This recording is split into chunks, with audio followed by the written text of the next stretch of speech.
Dillian the Body Snatcher right here. It's a champ. Big up to Sporting Icon. Subscribe.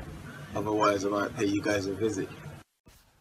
Now, I've spoken to Dillian Whyte on a couple of occasions, like off record, and where we were speaking about some of the things that he was going through with the whole Ukad situation, like how he was feeling, all that kind of thing.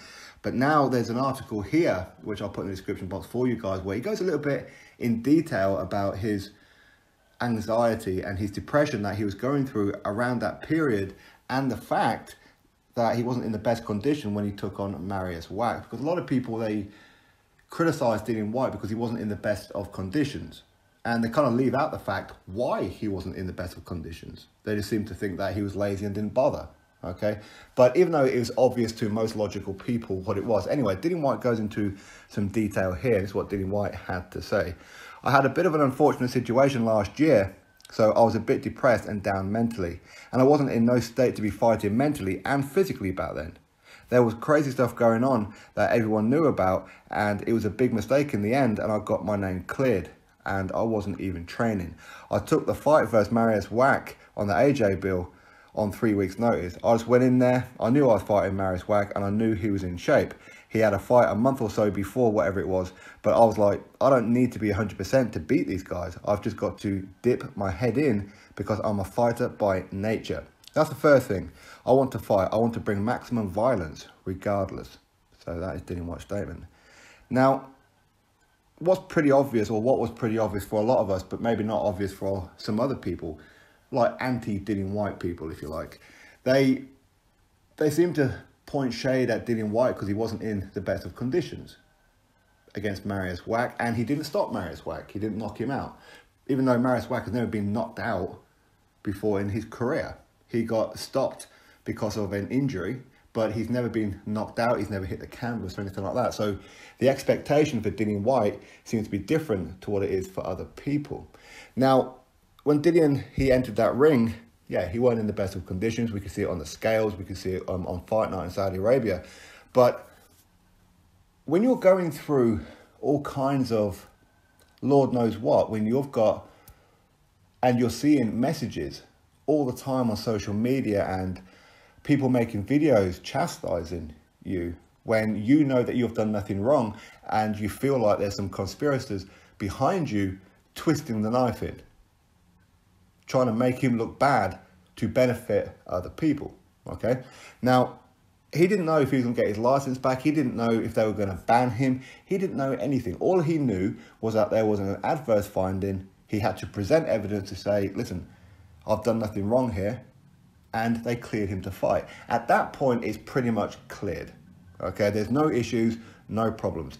And the whole situation should never, ever have been leaked out to the press. Quite how it got out there, again, it's open for speculation. How did Thomas Hauser find out about it? Again, that's for Dillian and his team to find out about. But the fact is, it's supposed to be a private case until a conclusion is reached. But somehow it was put out there. So he had a lot of the public, including some of his own fans who were supporting him, saying he's a drug cheat, blah, blah, blah. He tried to cheat. He gets his one opportunity to get a WBC final eliminator to become the interim world heavyweight champion, and he cheats. How many times has he been cheating before and getting away with it? And ignoring the fact that he passed all VADA, which is the most important part anyway. He passed VADA. People were coming out with conspiracies with it, and he was in no fit state to be fighting. And when he took on Oscar Rivas, bearing in mind he only found out a few days before the Oscar Rivas fight in what was probably one of the biggest fights of his life, because of the fact that he finally got permission to fight for the interim world heavyweight title. And then you've got that on top of it. An undefeated Oscar Rivas, an Olympian, outstanding amateur, and Dillian Whyte outboxed him even under those conditions. He didn't even tell Mark Tibbs what happened. Mark Tibbs found out, like a lot of people, from the press. And Dillian Whyte didn't tell him because he didn't want Mark Tibbs to feel the burden of it too, because Mark, he had not only Dillian Whyte to look after and convinced to stick to the game plan, but he had other fighters on that card as well. So he burdened a lot of that on his own shoulders. So of course afterwards, when you've got what must feel like the whole world is going against you and slandering your name and your reputation, and you could potentially be suspended because you don't know what people's motives are, what do? You can't get up and go to the gym. So what do? You sit indoors, you play Xbox, you watch TV, you sit in silence, you're thinking a lot. You're doing all kinds of things. You're doing everything but training. Because what motivation do you have? You don't have any motivation. Is he supposed to get up and go running? Is he supposed to get on the treadmill, on the exercise bike? Is he supposed to do some pad work, a bit of body work? What's he supposed to do? If you feel like your whole world is falling apart from beneath you, what is it that you do? So hopefully this statement from Dillian Whyte will settle a lot of people down who were saying, oh, Dillian Whyte is out of shape and blah, blah. But even then, people who will even hear about this, they'll still make their videos and chastise him, or they'll still go in the comment section, whether it be here on Twitter or social media, and call him a drug cheat. Why do they want to do it? I have no idea. I mean, only they can truly answer it.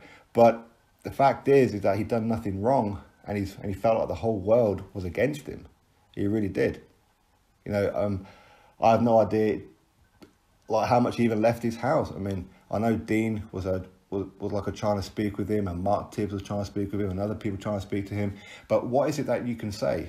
What can you say? You say, oh, it's going to be all right. But how do you know it's going to be all right? Because you don't know what the British Box Border Control or Ukad or the WBC have in store for you. You don't know. All you know is that you've done nothing wrong and you feel like you're being set up. But thankfully, in the end, everything was cleared up and it's proved that he never done anything wrong in the first place. But again, that still won't settle some people. It's still not satisfactory for a lot of people for some unknown reason. And a lot of people who were appearing to be on the side of Dillian, even before all this situation, suddenly this situation come out, suddenly they're either sitting on the fence or they're seemingly against him. And you know what, Dillian Whyte knows who these people are, and it is what it is. But anyway, there's a statement for you. I'm going to put it in the description box for you guys. Go have a read for yourself. Drop your thoughts below. Click thumbs up, subscribe. Catch you all on the next video.